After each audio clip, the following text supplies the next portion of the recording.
Hallelujah.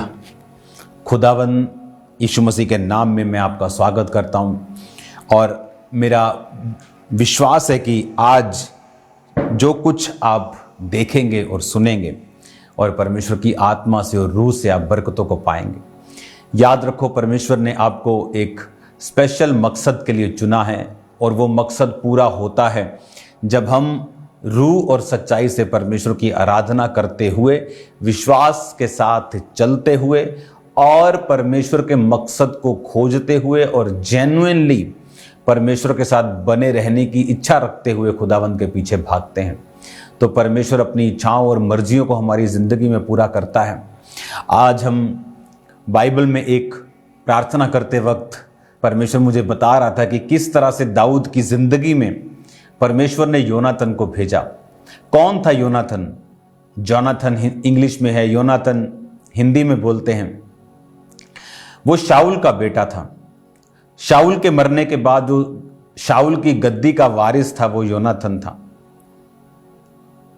शाऊल भी इस बात को जानता था और शाऊल ये भी बात जानता था कि परमेश्वर ने उससे राज्य को छीन लिया है और दाऊद को दे दिया है। योनाथन भी इस बात को जानता था कि शाऊल के बाद ये राजगद्दी उसकी होगी। ये कोई छोटी मोटी दुकान की गद्दी नहीं जिसे लोग तब मरने मारने पर भी नहीं छोड़ते। भाई भाई सगे सुप्रीम कोर्ट में चले जाते हैं क्योंकि पैसों का मामला है, कुछ लाखों का, कुछ करोड़ों का। लेकिन ये तो पूरे देश की बात थी। ये तो पूरा इज़राइल देश का राजा था, प्रधानमंत्री भी नहीं। प्रधानमंत्री भी छोटा है राजा के सामने। क्यों? क्योंकि प्रधानमंत्री लोकतांत्रिक मूल्यों से और संविधान से बंधा हुआ है, लेकिन राजा नहीं बंधा हुआ। राजा 1% बंधा हुआ और 99% खुला है। जब एक व्यक्ति को मालूम है कि ये राज मेरा है, ये अरबों खरबों, ये बेशुमार दौलत, ये इज्जत, ये बरकत मेरी है, लेकिन बाइबल कहती वो दाऊद से प्यार करता था और दिल से चाहता था कि दाऊद को ये राजगद्दी मिले।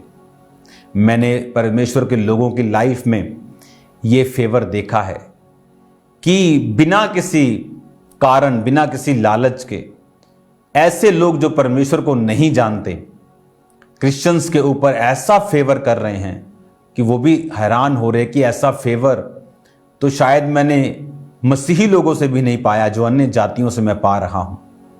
क्यों? क्योंकि ये परमेश्वर का फेवर था। बाइबल में जब हम नीति वचन को, उसके 3 बाब को पढ़ते हैं, ये वचन आज के वचन में नहीं था, ये परमेश्वर ने मुझे अभी बताया है। नीति वचन 3 उसकी 3 में लिखा, कृपा और सच्चाई तुझसे अलग ना होने पाए, वरन उनको अपने गले का हार बनाना, अपनी हृदय रूपी पट्टियां पर लिखना, तो तू परमेश्वर और मनुष्य दोनों का अनुग्रह पाएगा, तो अति बुद्धिमान होगा। परमेश्वर ने कहा अगर कृपा और सच्चाई तुझसे अलग ना हो। दाऊद की जिंदगी में क्या थी? परमेश्वर की कृपा थी। क्यों? क्योंकि उसने कृपा करना नहीं छोड़ा। शाऊल को मार सकता था, उसने कृपा की। उसको मालूम था कि शाऊल को मार दूंगा तो ये गद्दी मेरी है, लेकिन बाइबल कहती, उसने कहा मैं यहोवा के अभिषिक्त पर हाथ क्यों उठाऊं। दाऊद के साथी बोलने लगे कि शाऊल को मार, ये तेरी गद्दी में रुकावट है, लेकिन शाऊल ने कहा अपने समय से ये मरेगा, अपनी मृत्यु से मरेगा या लड़ाई में मरेगा, मैं इस पर हाथ नहीं उठाऊंगा। सच्चाई उससे अलग नहीं हुई, उसने अपने हृदय पे उनको लिख के रखा। कोई टेम्पटेशन, कोई गद्दी की लालच, कोई चीज उसे वो वचन से हटा नहीं पाई। और बाइबल कहती है कि परमेश्वर और मनुष्य तू दोनों के अनुग्रह को पाएगा।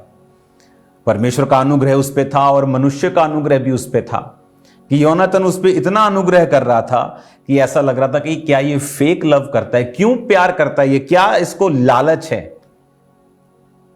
वो दूसरे वाला प्यार भी नहीं था जो आज आदमी आदमी से कर रहा है, ये वो वाला प्यार भी नहीं था। ये एक प्योर लव था, बाय गॉड्स ग्रेस। उसकी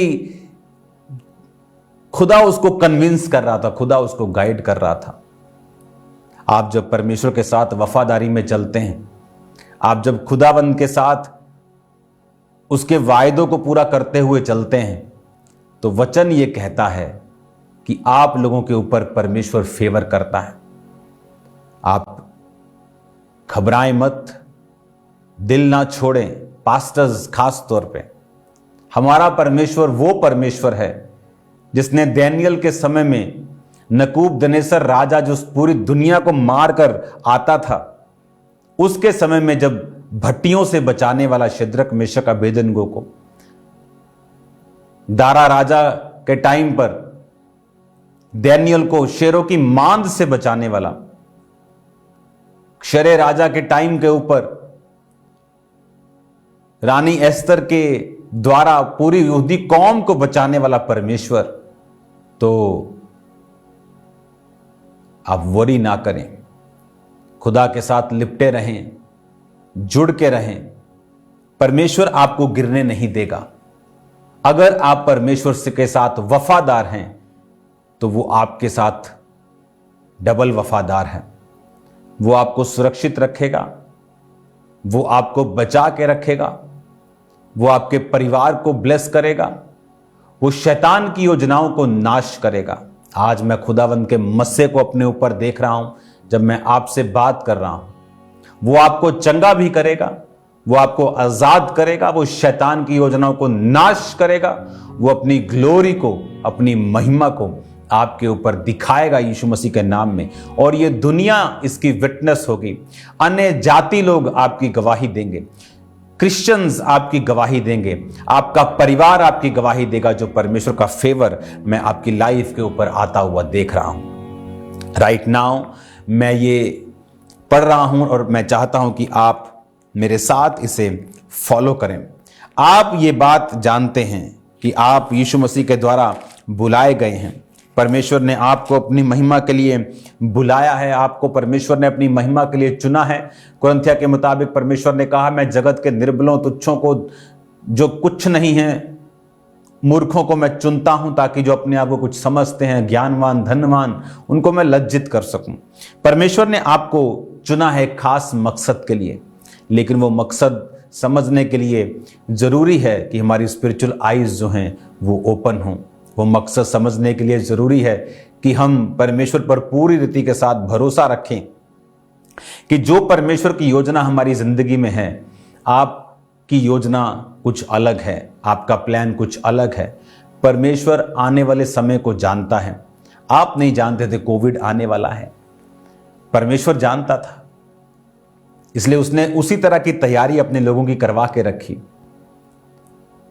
मैं अपनी टीम को हमेशा बोलता था कि मुझे, आप पूछ लेना, ऐसा लगता है कि किसी दिन हमें बहुत से राशन की, और 2009 से 8 से मैं ये बात उनको बोलता था, मुझे ऐसा लगता है कि मुझे बहुत सा राशन चाहिए बांटने के लिए, कि लोगों के पास राशन नहीं है। कुछ ऐसी विपत्ति आई है जो मुझे आसमान से आती हुई दिखती थी।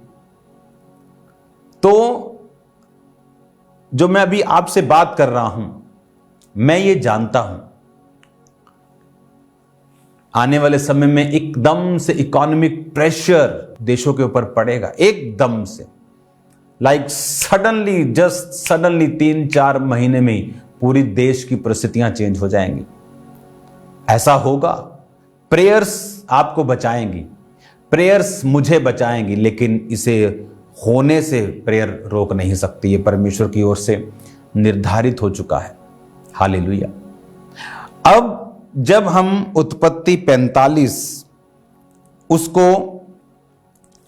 3 आयत से पढ़ते हैं, ये तब की बात है जब यूसुफ, जो बेच दिया गया था, मिस्र में जाकर उसने नौकरी की, वहां पर जेल में चला गया, गुनाह के कारण नहीं, गुनाह ना करने के कारण। उसके बाद परमेश्वर का हाथ उसके ऊपर था क्योंकि वो निर्दोष था। परमेश्वर ने दर्शन उस पर जाहिर किए, उसने राजा के दर्शन के भेदों को बताया और परमेश्वर ने उसे प्रधानमंत्री बनाया। उसने बताया था 7 साल मिस्र में अकाल पड़ेगा, क्योंकि 7 साल बहुतायत के अन्न के बाद वो अकाल इतना भारी होगा कि लोग अच्छी फसल भूल जाएंगे। तो वो पंचमांश यानी 20% अपने सभी अन्न का जमा करने लगा और उसे फिरौन ने ठहरा दिया कि वो नगर नगर भंडार गृह बनाकर उनको जमा करें। जब पूरी दुनिया पे अकाल पड़ने लगा और 2 साल हो गए जब सारा रखा हुआ जमा हुआ अन्न खत्म होने लगा तो लोग मिस्र में जाकर अन्न मोल लेने के लिए जाने लगे। यूसुफ के भाई भी अन्न मोल लेने के लिए आए। जब वो अन्न मोल लेने के लिए आए तो यूसुफ ने उन्हें पहचान लिया और एक भाई को अपने पास रख लिया, जानबूझ के ये कह के कि तुम लोग भेदिए हो, तो मेरे देश का भेद लेने और इसकी दुर्दशा देखने के लिए आए हो। उन्होंने कहा नहीं, हम तो देश की दुर्दशा देखने नहीं आए, हम तो बड़े सीधे इंसान हैं।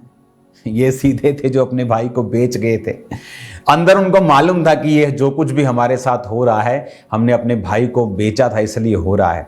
लेकिन वो ये नहीं जानते थे कि जिस प्रधानमंत्री से हम बात कर रहे हैं ये हमारा वही भाई है। और बाइबल कहती है उसने कहा नहीं, तुम झूठ बोल रहे हो, क्योंकि बिन्यामीन जो उसका सगा भाई था वो अपने पिता के पास छोड़ के आए थे और 10 भाई आए थे। पिता के पास इसलिए छोड़ के आए थे कि पिता का वो सबसे छोटा लाडला था और पिता यूसुफ के चले जाने के बाद ये समझ के कि यूसुफ मर चुका है उसको छोड़ता नहीं था। जब वो शिमोन को उसने रख लिया, एक भाई को, कहता नहीं इसको जेल में रखेंगे, तुम जाओ वापिस एक और भाई को लेके आओ, मैं मान लूं कि तुम सच्चे हो, तुम यकीन जो बोल रहे हो तुम सच्चाई बोल रहे हो। वो गए और पिता ने भेजा नहीं। जब पिता ने नहीं भेजा, थोड़ी दिन में वो अन्न जो मोल लेके आए थे वो खत्म हो गया। तो पिता कहता फिर से जाओ, कहता हम नहीं जा सकते जब तक हम बिन्यामीन को, बेंजामिन इंग्लिश में, हम उसको साथ लेके नहीं जाते। पिता को रूबेन ने मनाया जो सबसे बड़ा था कि तुम मेरे बच्चों को जमानत रख ले, मैं इसका गारंटी लेता हूं कि मैं इसको वापस लेके आऊंगा, नहीं तो मैं अपना मुंह तुझे कभी नहीं दिखाऊंगा। और वो उसे लेके गया। जब बिन्यामीन को लेके गया तो मिस्र में जब यूसुफ के वो पास पहुंचे उसने उनके लिए बड़ा एक भोज किया।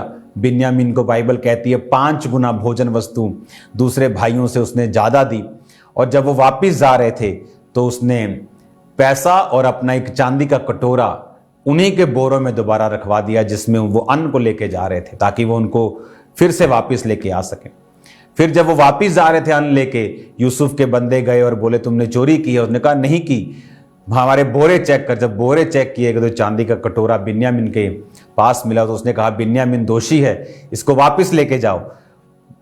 तो वो डर गया रूबेन, क्योंकि वो कहता कि अगर तूने इसको रख लिया तो मेरा पिता मर जाएगा। जब ये बात ही कर रहे थे तो ये उस समय की घटना है कि यूसुफ अपने आप को रोक नहीं सका और वो रो पड़ा और उसने सब नौकरों को बाहर निकाल दिया। जब 11 भाई उसके सामने खड़े थे और सब नौकर उसने बाहर निकाल दिया और वो चिल्ला चिल्ला कर दुआ इतने लिखा रोया। तब यूसुफ अपने भाइयों से कहने लगा मैं यूसुफ हूं, क्या मेरा पिता अब तक जीवित है? इसका उत्तर उसके भाई ना दे सके, क्योंकि वो शौक में घबरा गए। वो एकदम से जब उन्हें लग रहा था कि एक प्रधानमंत्री हम पे चोरी का इल्जाम लगा रहा है और हमारा छोटा भाई जो बिल्कुल अपने बाप का लाडला, अगर इसको वो ले गए तो हमारा बाप मर जाएगा और हम भी अपने बाप को शक्ल दिखाने योग्य नहीं रहेंगे। तो वो उसके सामने घबरा गए, एकदम शॉक्ड हो गए। जो उसने कहा मैं यूसुफ हूं। यूसुफ ने अपने भाइयों से कहा मेरे निकट आओ। वो निकट आए। उसने कहा मैं तुम्हारा भाई यूसुफ हूं जिसको तुमने मिस्र में आने वाले लोगों के हाथ में बेच दिया था। अब तुम मत पछताओ, क्योंकि तुम्हें जो मुझे यहां बेच डाला तुमने, इसलिए उदास मत हो, क्योंकि परमेश्वर ने तुम्हारे प्राणों को बचाने के लिए मुझे तुम्हारे आगे भेज दिया है। जो आत्मिक व्यक्ति है वो आत्मिक बातों को समझता है। जो आत्मिक व्यक्ति है वो हर एक अपने जीवन की घटना को शरीर से नहीं जांचता।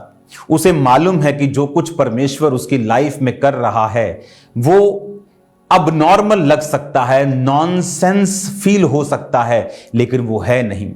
बाइबल कहती उसने अपने भाइयों से कहा उदास मत रहो। क्यों? क्योंकि अगर तुम मुझे ना बेचते तो मैं मिस्र ना आता। मिस्र ना आता तो मैं राजा के दर्शन को ना बताता। अगर मैं जेल ना जाता, राजा के दर्शन को ना बताता, राजा के दर्शन को ना बताता, तो पूरी दुनिया में कहीं भी अनाज का इतना बड़ा भंडार ना होता। और जब भंडार ना होता तो तुम सब मर जाते। लेकिन परमेश्वर ने तुमसे पहले मुझे यहां भेजा। मैंने राजा को सलाह दी, राजा ने मानी। हमने अन्न को 20% करके हर साल जोड़ा। आज हमारे पास इतना अन्न है कि पूरी दुनिया हमसे अन्न लेने आ रही है। तुम भी मेरे पास अन्न लेने के लिए आए हो ताकि तुम्हारा घराना, तुम्हारे बच्चे और हमारा बाप जो है वो जीवित रहे। इसलिए तुमने मुझे नहीं बेचा था, वो एक्चुअल में परमेश्वर ने ही तुम्हारे हाथों से ऐसा कर्म करवाया था। आप कई बार दुखी होते हैं कि आप धर्मी हैं और फिर ये घटना आपके साथ कैसे हो सकती है। आप धर्मी हैं, आपके घर में ऐसा कैसे हो सकता है। आप धर्मी हैं, आपके फाइनेंस के साथ ऐसा कैसे हो सकता है। आप धर्मी हैं, आपके जीवन पर यह मुसीबत कैसे आ सकती है। लेकिन बाइबल कहती, वचन कहता है कि हम सब बातें मिलकर भलाई को पैदा करती हैं जो मसीह यीशु से प्रेम रखते हैं। जब हम परमेश्वर से प्यार करने लगते हैं, जब हम परमेश्वर से जेन्युइनली प्यार करते हैं, तो बाइबल कहती है हर चीज मिलकर भलाई को पैदा करती है। यूसुफ ने कहा, तुमने मुझे नहीं बेचा मेरे भाई, खुदा ने मुझे यहां भेजा। अगर मैं यहां ना आता, मैं तुम्हारे पास अगर होता तो मैं भी मर जाता तुम्हारी तरह, क्योंकि अन्न किसी के पास नहीं होता। अब तो तुम मिस्र से अन्न लेने के लिए आए हो, क्योंकि मिस्र में अन्न इसलिए है क्योंकि मैंने मिस्र को बोला है, फिरौन को बोला है कि हम अन्न को जोड़ेंगे, क्योंकि 7 साल सुकाल के और 7 साल अकाल के होंगे, और 7 साल जो अकाल के होंगे इतने भयंकर होंगे कि लोग 7 साल जो सुकाल के और फसल के होंगे उसे भूल जाएंगे। फिर राजा को दर्शन आया था कि 7 गायें नदी के तट पर से निकली हैं और कछार की घास चरने लगी हैं और बड़ी मोटी हैं, और 7 दुर्बल निकली उसके बाद में और 7 को खा गई, और खाने के बाद भी वो दुर्बल की दुर्बल है। कि 7 डंठलियां निकली हैं कॉर्न की, मक्की की, और 7 मुरझाई हुई निकली और उनको खा गई, लेकिन वैसी की वैसी रही। तो उसने कहा जो अकाल खा जाएगा उन 7 वर्षों की फसल को, और इतना भयंकर होगा कि फसल लोग भूल जाएंगे, अकाल को याद रख लेंगे। और आप लोग चिंता में होते हैं, आप लोग मुश्किल में लगते हैं जब परमेश्वर आपके जीवन में कुछ यूसुफ के जैसी घटना करता है। जब आप नाना प्रकार की परीक्षाओं में होते हैं, जब आप नाना प्रकार के दुखों में चल रहे होते हैं, परमेश्वर पर यकीन करते हुए भी, आप मेरा बात का विश्वास करो, आप मेरी बात की पूरी हामी भरो इस बात में, और इस पे यकीन करो। मैं आपसे कह रहा हूं कि परमेश्वर आपके जीवन में वो एक प्लान के तहत कर रहा है। आज उसका बिकना, जो मिस्र में जाके नौकर बन के रहना, एक लाडले बच्चे का, उस नौकर के ऊपर गलत इल्जाम लगा के उसे जेल भेज देना। बाइबल कहती जब जेल में वो सांकलों में बंधा हुआ था तो भी परमेश्वर का वचन उसे कसौटी के ऊपर कसता रहा। आसान है कहना जेल, आसान है कहना परीक्षा, लेकिन जिस पे बीतती है, बाइबल कहती है यूसुफ 17 साल का होकर अपने पिता की भेड़ बकरियों को चराने लगा। 17 साल का था, अपने दूसरे भाइयों के गलत चीजों का सुसमाचार अपने पिता को वो देता था, और उसके भाई उससे बैर करते थे। और 30 साल का था जब वो प्रधानमंत्री बना।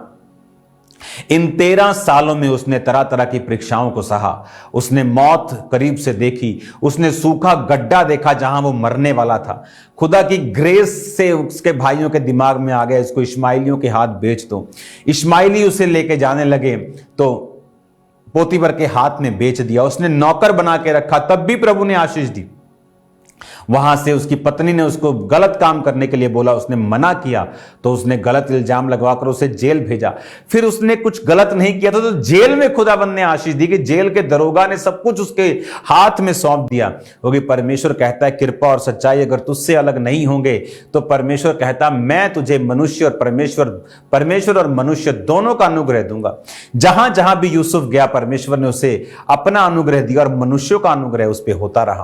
पहले पोतीफर का अनुग्रह उस पे हुआ, फिर उसके बाद जेल के दरोगा का अनुग्रह उस पे हुआ, फिर जो पिलाने वालों का प्रधान था उसका अनुग्रह हुआ कि उसने याद किया और राजे को बताया कि जेल में एक मनुष्य है जो तेरे दिए हुए दर्शनों का उत्तर दे सकता, तेरे स्वप्नों का उत्तर बता सकता है।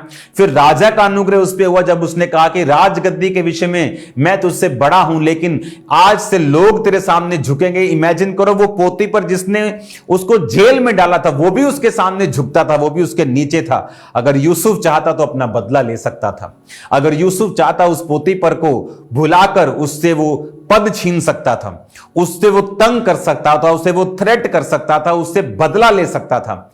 लेकिन जितने धर्मी लोग होते हैं वो ये बात जानते हैं कि उनकी लाइफ में जो परीक्षाएं थी, जो लोगों ने उनके विषय में बुरा बोला, या उनकी लाइफ में जो कुछ भी हुआ, वो तो एक डिवाइन मकसद था, वो तो एक ईश्वरीय पर्पस था, वो तो एक ईश्वरीय मकसद था उनकी जिंदगी में, जहां परमेश्वर सब कुछ करवा रहा था। मैं आपको दावा करता हूं यीशु मसीह के नाम में 100%, आज अगर कुछ लोगों का विरोध होना बंद हो जाए, आप ठंडे हो जाएंगे परमेश्वर में। बहुत से यूथ आके मुझे बोलते हैं, मेरे पापा मेरा विरोध करते हैं, मेरा भाई मेरा विरोध करता है, बहुत से लोग बोलते हैं मेरी फैमिली मेरा विरोध करती है, पास्टर्स मेरा विरोध करते हैं। मैं आपको सच कह रहा हूं यीशु मसीह के नाम में, अगर आपका विरोध आज बंद हो जाए, सब लोग आपको एक्सेप्ट करना शुरू कर दें, आप मसीह में ठंडे हो जाएंगे।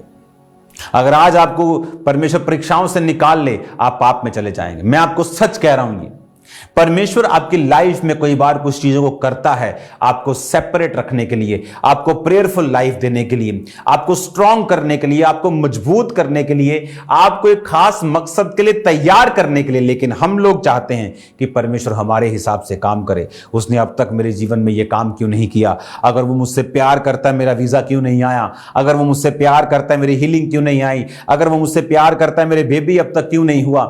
लेकिन परमेश्वर का मकसद ये नहीं है। वो आने वाले वंशों को देख रहा है, आने वाली बचने वाली रूहें, जो यूसुफ के तरह उसके भाई, उसका घराना बचा, तो परमेश्वर आने वाले हजारों पीढ़ियों को आपकी देख रहा है, हजारों दोस्तों को देख रहा है जो आपके द्वारा बचेंगे, हजारों रूहों को देखता है जब वो जो आपके द्वारा वो विश्वास करेंगे। इसलिए वो आपकी तैयारी को करवाना चाहता है। हालेलुया। इसलिए वो चाहता है कि आप तैयार रहें, इसलिए वो चाहता है कि आप दुखी ना हो, आप निराश ना हो, बल्कि परमेश्वर में अड़े रहें और खड़े रहें। आपको बदला लेने की जरूरत नहीं है। जब आपके पास एक पोजीशन आ जाती है, कई बार आप पावरफुल हो जाते हैं, आपको पॉलिटिशियंस जानते हैं, आपके पास पैसा है, आपके पास रुतबा है, आपके पास अफसर, आपके पास सारे लोगों की पहुंच है आपके पास, लेकिन फिर भी आप परमेश्वर के नाम में लोगों को माफ करते हैं, क्योंकि आपको मालूम है कि परमेश्वर एक मकसद के तहत ये सब कुछ कर रहा है। हालेलुया। जब पिछले साल पंजाब में यीशु मसीह का विरोध हुआ, क्या हुआ आज? क्या परमेश्वर का काम खत्म हो गया? क्या परमेश्वर का काम बढ़ा है कि घटा है? आप खुद सोचो। मैं नहीं कहता बढ़ा है कि घटा, आप सोचो। क्या इंटरनेट के ऊपर क्या पहले इतना ज्यादा परमेश्वर का काम होता था? क्या इतना ज्यादा पहले क्या बेदारी थी? क्या इतने लोग पहले क्या एक्साइटेड थे? नहीं। और जहां आपका प्रचार नहीं पहुंच सका, इवेंजलिज्म नहीं पहुंच सका, आप टीवी के माध्यम से, इंटरनेट के माध्यम से जहां नहीं पहुंच सके, वहां एक विरोधी ने आपको घर घर पहुंचा दिया। सब लोग यीशु मसीह के बारे में जानने लगे। मेरे तक यीशु मसीह का प्रचार पहले कैसे पहुंचा था? नेगेटिव रूप में। क्या था? मैं बोलता था कि ये सिस्टरें मेरे घर नहीं आनी चाहिए, क्योंकि ये क्रिश्चियनिटी का प्रचार करती हैं और ये हमारे धर्म को बुरा कहती हैं। हम हिंदू हैं क्योंकि ये अंग्रेज अपना धर्म छोड़ गए ताकि हम धर्म के चक्कर में मरें, इंडिया का 2 हिस्सा कर गए ताकि हम इसके चक्कर में पड़े रहें। लेकिन मालूम नहीं था कि यीशु मसीह धर्म और जात को तो बदलने नहीं आए, वो जीवन बदलने के लिए आए। लेकिन एक नेगेटिविटी में प्रचार मेरे तक पहुंचा, लेकिन बाद में परमेश्वर ने अपने आप मुझे खींचा और पॉजिटिव हो गया। पौलुस कहता, चाहे लड़ाई से, चाहे झगड़े से प्रचार तो हो रहा है कि नहीं हो रहा, चाहे वो नेगेटिव वे में हुआ, बाद में खुदावंद अगर जीवित है, हमारा परमेश्वर अगर जिंदा है, तो हमें तलवार लेकर लड़ने की जरूरत नहीं। वो अपने आप को साबित कर लेगा, वो लोगों को बता देगा कि वो जीवित परमेश्वर है। पंजाब में परमेश्वर के नाम में साल्वेशन की नदियां बहने वाली जो आपने पहले कभी नहीं देखा, वो होने वाला है। इतने क्रूसेड्स होंगे एक एक दिन में पूरे पंजाब में, अलग अलग जगह आप हैरान हो जाएंगे। बड़ी बड़ी मीटिंग्स मैं देख रहा हूं आत्मा में, खुदावंद के नाम में बहुत से लोग करेंगे इसे, बहुत से खुदावंद के दास करेंगे, मैं भी करूंगा, लोग भी करेंगे। और मैं क्या देख रहा हूं, लोग बचाए जाएंगे। ऐसे लोग जो पहले आपने कभी नहीं देखे, वो क्रूसेड्स करते आपको नजर आएंगे। फेक लोगों का असर कम होगा, जेन्युइन लोग अधिक बढ़ेंगे यीशु मसीह के नाम में। वो क्यों? परमेश्वर ये चाहता है आप उसके प्लान के ऊपर भरोसा रखें, आप उसकी योजना के ऊपर भरोसा रखें, आप बिलीव करें कि खुदावन आपकी लाइफ में जो कर रहा है वो नॉनसेंस फील हो सकता है, वो एक अजीब घटना हो सकती है, नाना प्रकार की परीक्षा हो सकती है, लेकिन आप मेरी बात का यकीन करें कि खुदावन आपके साथ है, वो आपके पास है। अगर आप विश्वास रखते हुए परीक्षाओं के दिनों में भी अपने आप को जोड़ के खुदावन के साथ रखेंगे, प्रेयर में, फास्टिंग में, बाइबल रीडिंग में, आप देखेंगे क्या होता है। अमेजिंग काम आपकी लाइफ में होंगे, ऐसे काम जो आपने पहले कभी नहीं देखे, ऐसी चीजें जो आपने पहले कभी नहीं देखी आपकी लाइफ में होंगी। मैं आपको ब्लेस करता हूं यीशु मसीह के नाम में, मैं आपको आशीषित करता हूं यीशु मसीह के नाम में। राइट नाउ अपने हाथों को उठाएं, थैंक यू जीसस। अपने हाथों को हिलाएं, थैंक यू जीसस। खुदा बाप से प्रार्थना करेंगे अपने हाथों को उठाकर, अपने हाथों को हिलाकर। खुदा बाप तेरे जीवित नाम में ये वचन इनकी जिंदगी में 100 का 100 गुना फलों को लेके आए। एक सॉन्ग हम क्वायर के साथ गाएंगे और मेरा विश्वास है कि खुदावंद आज आपको अभिषेक से भरकर वापस भेजेगा और आप प्रभु में एक अच्छा जीवन बिता पाएंगे। यीशु तेरे कर में बसा, यीशु तेरे कर में बसा, दे दे मसा, दे दे मसा, दे दे मसा, मसा मसा, दे दे ताजा मसा, दे दे रूदा मसा, दे दे ताजा मसा, दे दे रूदा मसा। अपने हाथों को उठाओ, थैंक यू जीसस। क्वायर के साथ इस सॉन्ग को हम गाएंगे राइट नाउ, और मैं जानता हूं इस 5 मिनट में खुल के वर्शिप करके नाचते हुए हम गाएंगे और खुदावंत का आत्मा आपको स्पिरिट से भरेगा। मैं देख रहा हूं खुदावंत की स्पिरिट को आपको नया जीवन देते हुए यीशु मसीह नाम में गाएंगे सॉन्ग को। यीशु तेरे